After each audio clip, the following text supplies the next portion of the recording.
진정 예수 그리스도를 차지하고 싶다면 결코 십자가 없는 그리스도를 찾지 마라.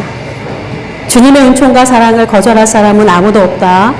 그러나 하나님의 아들과 함께 노고와 어려움을 받으려는 사람은 얼마나 드문가. 십자가의 성 요한의 잠언 글입니다. 16세기 가르멜 수도원의 수도사이며 개혁가였던 분인데요.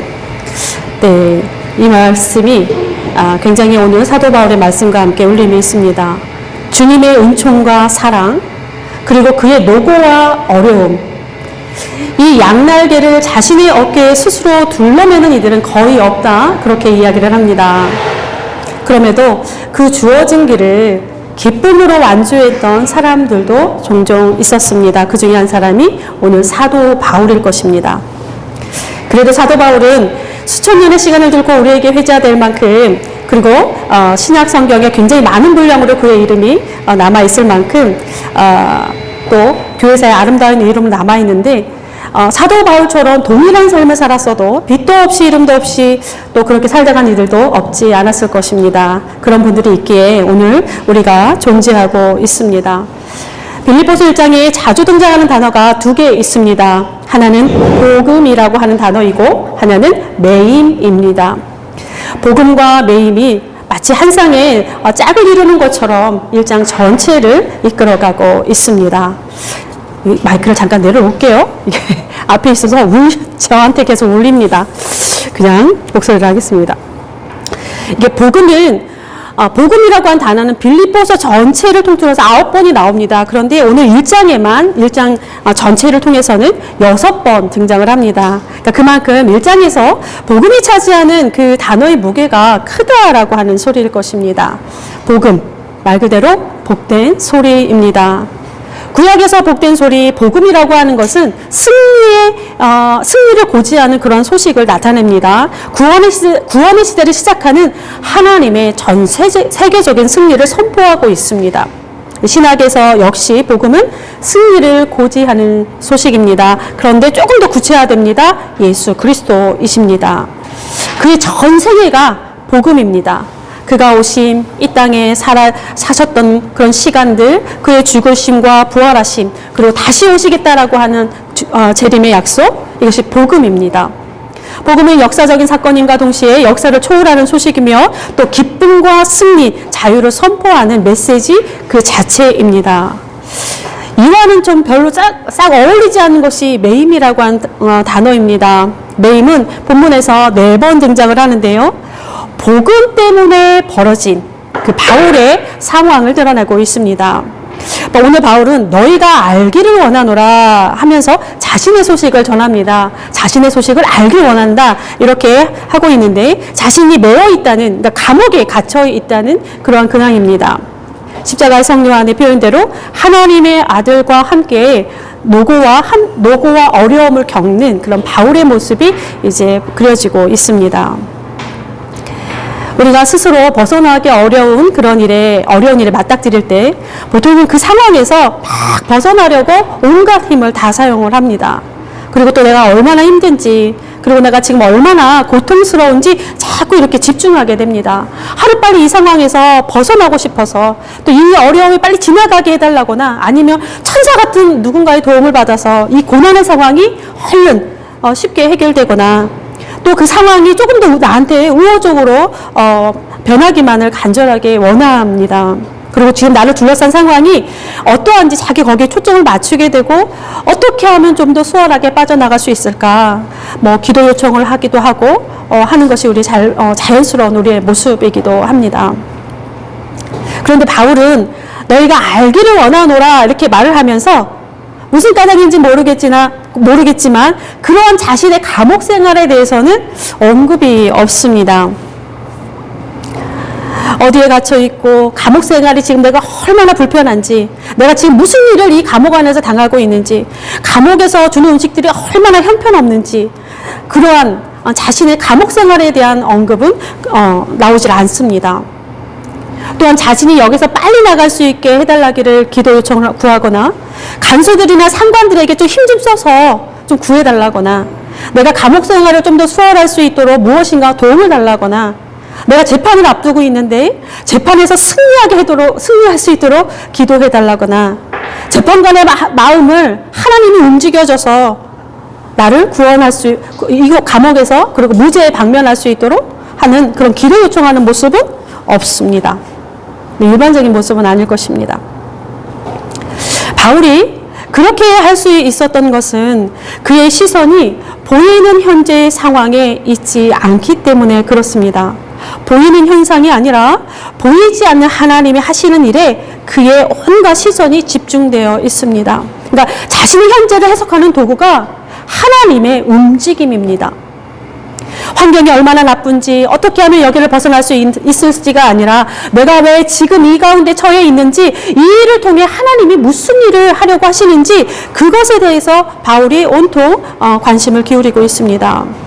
그래서 그가 전하는 그의 근황이라고 하는 것은 전혀 다른 물꼬를 트면서 성도들의 시야를 확장시켜주고 있습니다. 그러니까 하나의 점에 불과하지 않을 그 오늘의 환경에 몰입되지 않습니다. 막 좁은 우물 속으로 훅 들어가서 막혀있는 그 담을 두리번 하는 것이 아니라 넓게 시야가 하악보다 높은 곳에 올라가서 전체를 전망하는 꼭 마치 완성된 그림을 다 본 사람처럼 그 그림의 일부가 되는 오늘을 해석하고 이야기를 하고 있습니다. 바울은 자신의 매임의 원인을 정확히 알고 있습니다. 복음입니다. 복음 때문에 갇혀 있습니다. 그런데 참 이상합니다. 복음 때문에 고난을 당해야 되는 그런 현실입니다. 좀 더 세속적으로 표현하자면 복음이면 대접을 받아야 되지 않겠습니까? 예수를 믿으면 무슨 일을 만나든지 만사형통해야 되지 않겠습니까? 예수님을 만나면 싹 모든 일이 일사천리로 해결돼야 되지 않겠습니까? 그런데 오늘도 변함없이 우리에게 보여주는 것은 복음과 세상에 끊임없이 충돌하는 모습을 우리가 발견하게 됩니다. 게다가 오늘 읽었던 본문을 보면 복음이 투기로도 전파되고 분쟁으로도 전파되고 불순에도 전파되고 다툼으로도 전파되고 거칠애로도 전파된다. 그렇게 사울은 말합니다. 게다가 바울의 표현에 의하면 대적자들이 자신을 괴롭히려고 복음을 전한다. 이런 표현까지 지금 사용하고 있습니다. 그러니까 복음이 전파되는 이 방법과 동기에 있어서 조금 이해하기 힘든 부분이기도 합니다. 어찌 복음을 전하는 일에 투기가 있을 수 있으며 어찌 복음에 분쟁과 불순함과 다툼과 거칠애가 있을 수 있는가 그런 생각이 들기도 합니다. 게다가 가만 보아하니까 바울의 대적자들이 교회 안에 사람들인 것 같습니다. 복음을 전하는 사람들과 지금 충돌하고 있는데 이럴 때 참 마음이 어렵기도 합니다. 과연 진짜 바울이 말하고자 하는 의중이 무엇인가 궁금하기도 하는데 그 중에서 시기라고 번역된 헬라어 단어가 있습니다. 이게 이기적인 야망이라고 하는 뜻을 가지고 있습니다. 예수 그리스도의 생애가 그 자체인 구원의 복음이 인간적인 야망의 도구로 사용되고 있다는 것입니다. 참으로 불경한 일이 아닐 수 없습니다. 그런데 우리 주변에서 사실은 이러한 일들은 흔하게 보여집니다. 우리가 보지 않으려고 할 뿐입니다. 오늘날의 교회가 이기적인 야망으로 똘똘 뭉쳐진 바벨탑이 된 지는 참으로 오래되었습니다. 저기 기독교 공동체가 보여주는 이 울퉁불퉁한 모습, 사실은 오늘 우리의 모습이기도 합니다. 뜨끔한 그런 장면입니다. 바울은 이에 대해서 자신의 의로움을 증명하지는 않습니다. 그리고 이들과 경쟁하려고도 하지 않습니다. 그러나 그들이 어떠한 일을 벌이고 있는지는 명확하게 성도들에게 드러내주고 있습니다. 또 복음이 전파되는 이상한 이유들도 있지만 또 여기서 질문 하나가 들게 됩니다. 결과만 좋으면 만족스러운가? 사도 바울이 복음의 진보를 이루었으니까 됐다. 이제 약간 이런 식으로 표현을 하고 있습니다. 결과가 만족스러우면 동기는 상관이 없는가? 결과만 괜찮으면 그 과정이 어떠해도 다 무시할 수 있는 것인가? 그 결과라는 것이 어떻게 측정될 수 있는가? 그 기준은 누가 설정하는가? 이런 생각들이 사실은 많이 저는 오고 갑니다. 그러면서 27절, 28절이 눈에 들어옵니다. 오직 너희는 그리스도의 복음에 합당하게 생활하라 하면서 일침을 놓습니다. 이는 내가 너희에게 가보나 떠나 있으나 너희가 한 마음으로 서서 한 뜻으로 복음의 신앙을 위하여 협력하는 것과 무슨 일에든지 대적하는 자들 때문에 두려워하지 아니하는 이 일을 듣고자 함이라. 이것이 그들에게는 멸망의 증거요 너희에게는 구원의 증거니 이는 하나님께로부터 난 것이라. 여기에서 매우 두려운 말씀이 있습니다. 복음에 합당하게 생활하라 라고 하면서 끝에 멸망의 증거, 구원의 증거라는 표현이 있습니다. 사실 바울의 의중이 정확하게 무엇을 표현하는지는 포착하기 참 어렵습니다. 그런데 바울이 자신의 대적자들에게 공격에 담담하고 또 말도 안 되는 이들의 행보에 연연하지 않은 이유가 이 구절에 담겨 있지 않아 생각이 듭니다. 바로 예수 그리스도의 날입니다. 언젠가 우리 모두가 하나님 앞에 서야 하는데 그때 우리 삶의 증거물들이 모두 우리에게 있다는 말씀입니다. 복음을 위해 행한 것이나 그 때문에 당한 우리의 고난이나 그러니까 바울이 행한 것이나 대적자들이 바울에게 행한 것이나 모두가 하나님 앞에 증거가 된다라고 이야기를 합니다. 그러니까 지금 바울에게 일어나는 모든 일들이 결국 하나님 앞에 증거가 되어서 하나님의 심판을 받을 것이요 지금 눈앞에 펼쳐지는 그 고난의 모든 이야기의 시간들이 하나님 앞에 증거물로 제시된다라는 것입니다. 또 여기 안에 질문 하나가 또 생깁니다. 네, 세상 속에서 특히 교회 안에서 일어나는 그러면 악한 행위들에 대해서 그럼 침묵해야 되는가? 바울은 마지막 날을 이야기를 하고 있는데 그저 바라만 보고 기도하는 것이 우리가 할 수 있는 일의 전부인가? 이런 생각도 한번 해보게 되었습니다. 또 동시에 마틴 루터 킹이 우리에게 남겨진 유명한 말이 있죠. 사회적 변환기에 있어서 이 최대 비극은 악한 사람들의 아우성이 아니라 선한 사람들의 소름 끼치는 침묵이었다. 이렇게 표현을 합니다. 또 플라톤이 이런 말을 하죠. 정치를 외면한 대가는 가장 저질스러운 인간에게 지배를 당하는 것이다. 이런 표현도 합니다. 침묵과 아우성 그리고 외면과 지배의 관계 이 긴장과 역사적인 관계는 언제나 시대적 난제로 다가오는데 복음에 있어서도 마찬가지인 것 같습니다. 교회 안에서 일어난 일들도 마찬가지입니다. 이런 긴장 관계를 우리가 기억을 하면서 그러함에도 우리가 총각을 세우고 있어야 되는 것은 하나님 앞에서 과연 무엇이 옳은가라고 하는 질문을 끊임없이 할 수 있어야 될 것 같습니다. 이후에 어쨌든 오늘 본문에서는 복음이 진보를 이룹니다. 바울은 여기에 이제 많이 초점을 맞추고 있는데, 여기 이제 바울의 초기, 선교 초기라고 생각하시면 되겠습니다. 또 뒤에, 후대에 기록된 것들은 조금 또 다르기도 합니다. 자신의 소명이여 삶의 이유인 복음이 진보를 이룬 것으로 충분하다 이야기를 합니다.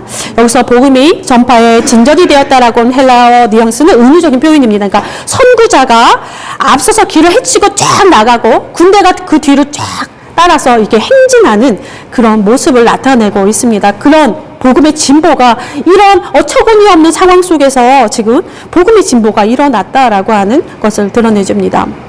이 진보는요, 두 가지 의미를 가집니다. 그러니까 영적인 진보, 신앙의 진보, 그러니까 내적인 모습과 외적인 진보, 그러니까 복음이 숫자적으로 막 이렇게 늘어나는 거, 복음의 확산 이야기한 이 두 가지의 모습을 다 드러내고 있는데, 1차적으로는 바울의 고난이 복음의 진보에 기여를 했다라고 합니다. 성도의 고난이 복음의 진보에 기여하는 기이한 현상도 일어나고 있습니다. 2차적으로는 대적자들의 여러 행위들이 있지만 그거 역시도 하나님의 일들을 진보시키는 하나님의 나라를 확장시키는 그런 거기에 기여하는 기이한 현상이 지금 일어나고 있습니다. 하나님의 일들이라고 하는 것은 사실 우리의 상식의 어떤 선들을 넘어가는 경우가 굉장히 많으니까 불가능한 일도 아닐 것 같긴 합니다. 어쨌든 이런 바울의 고난, 성도들의 고난이 결국은 이 고난조차도 이 복음의 확산, 복음의 진보에 기여하는 일들, 신비가, 그 복음의 신비가 드러나고 있습니다. 빌립보는 사실 로마와 같습니다. 지난주에 설명드렸던 것처럼 로마의 세계관, 로마의 가치관이 지배하는 곳입니다. 어디서 듣도 보도 못한 예수의 이름이 아니라 로마 제국 자체가 복음인 곳이 지금 빌립보 도시입니다. 성공하는 복음이 따로 있습니다.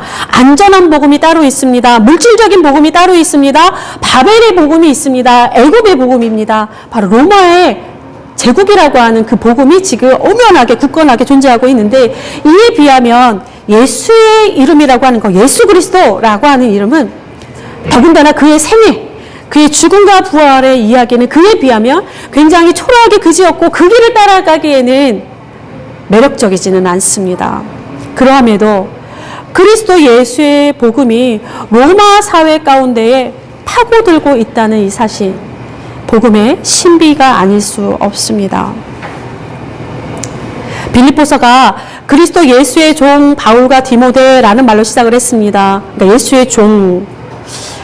그 표현에서 이들의 삶의 주인이 누구인가 우리는 쉽게 알 수가 있습니다. 바울의 영적인 예속 상태를 나타내는데, 빌립보서에서는 또 그것과 대비를 이루듯이 바울이 육적인 매임도 이렇게 병행을 이루고 있습니다. 역설을 계속 드러내는데요. 눈에 보여지는 바울은 감옥에 갇혀 있지만 그의 메시지는 갇힌 사람이 아니라고 하는 것을 우리가 쉽게 그의 말들을 통해서 발견하게 됩니다. 그가 나는 매여 있다라고는 했지만 그는 그 어느 것에도 매이지 않는 사람인 것을 계속 드러냅니다. 그가 전하는 복음 역시 그의 매임으로 인해서 갈 길을 잃어버린 것처럼 갈 길이 중단된 것 같지만, 그러나 복음 역시 갇히지 않았음을 지금 빌립보 성도들에게 이야기를 합니다. 바울이나 복음이나 예수 그리스도에게 매이니 세상 그 어느 것에도 매이지 않습니다. 사도 바울이 고백합니다. 나의 간절한 기대와 소망을 따라 아무 일에든지 부끄러워하지 아니하고 지금도 전과 같이 온전히 담대하여, 변함이 없는 거예요. 지금도 전과 같이 온전히 담대하여 살든지 죽든지 내 몸에서 그리스도가 존귀하게 되려 하려 하나니 이는 내게 사는 것이 그리스도니 죽는 것도 유익함이라. 복음 외에 어느 것에도 매이지 않는 그 바울의 관심이 여기에 있습니다. 자신이 언제 풀려날지가 관심이 아닙니다. 현재의 어려움에서 어떻게 탈출할지 그것을 기대하고 소망하며 도움을 요청하는 것이 아니라, 어떠한 상황 속에서도, 그러니까 감옥에 갇혀 있을 때나 감옥에 갇혀 있지 않은 자유자의 몸에 따라 동일하게 자신에게 중요한 것은 그리스도가 존귀하게 되는 것이다, 이렇게 이야기합니다. 그러니 복음의 길이 막힐 수가 없습니다. 갇힘과 매임이라고 하는 그의 현실조차도 어찌하지 못합니다. 불편한 그의 환경이 그를 불편하게 하지도 않습니다. 살든지 죽든지 그에게 중요한 것은 그리스도요 복음이기 때문에 바울이 외치는 기쁨, 그것은 좀 격이 다릅니다. 빌립보서 뒤에 가면 기뻐하라 기뻐하라 이렇게 나옵니다. 기쁨의 서신이기도 합니다. 이 빌립보서는. 그 바울의 기쁨은 현세적이고 물질적인 만족감에서 나오는 그런 감정적인 기쁨은 아닙니다. 바로 고난을 관통하는 기쁨이요, 고난과 동행하는 기쁨입니다. 예수 그리스도의 약속에는 우리에게 어떠한 나쁜 일도 일어나지 않을 것이라는, 어떤 고난도 우리를 비껴갈 것이라고 하는 그런 약속은 없습니다. 우린 그러고 싶은데 우리의 간절한 기대와 소망을 따라 흐르는 무슨 일이든지 만사형통하는 길은 없습니다. 오히려 하나님의 약속은 그 불안정성을 견디라 말하고 있습니다. 쉬운 길이 아니라 옳은 길을 선택하라 합니다. 넓은 길이 아니라 좁은 길을 가라고 계속 끌어다니는 것이 예수 그리스도의 복음입니다. 작가 엘률이 이렇게 얘기합니다. 숱한 어려움에도 불구하고 가던 길을 계속 가는 사람은 자신의 소명을 확실히 아는 사람이다. 그리스도인의 생활은 눈에 보이는 결과가 있든 없든 하나님의 나라에서 맡은 부분을 감당해야 하며 계속 감당할 준비가 되어 있어야 한다. 소명이라고 하는 것은 그리스도인의 삶을 가로막지 못합니다. 그리스도인의 길이라고 하는 것은 눈에 보여진 결과로 인한 길이 아니라 그 길이 가야 할 마땅한 길이기 때문에 가야 하는 길, 그게 그리스도인의 길입니다. 확신하는 것은 그의 모든 시간 가운데, 그런 시간 가운데에 주께서 함께 동행하신다는 것과 마지막 날에 하나님 앞에서 우리가 부끄러움을 당하지 않는 우리에게 하나님 앞에서의 그런 증거가 되어 남는다라는 사실입니다.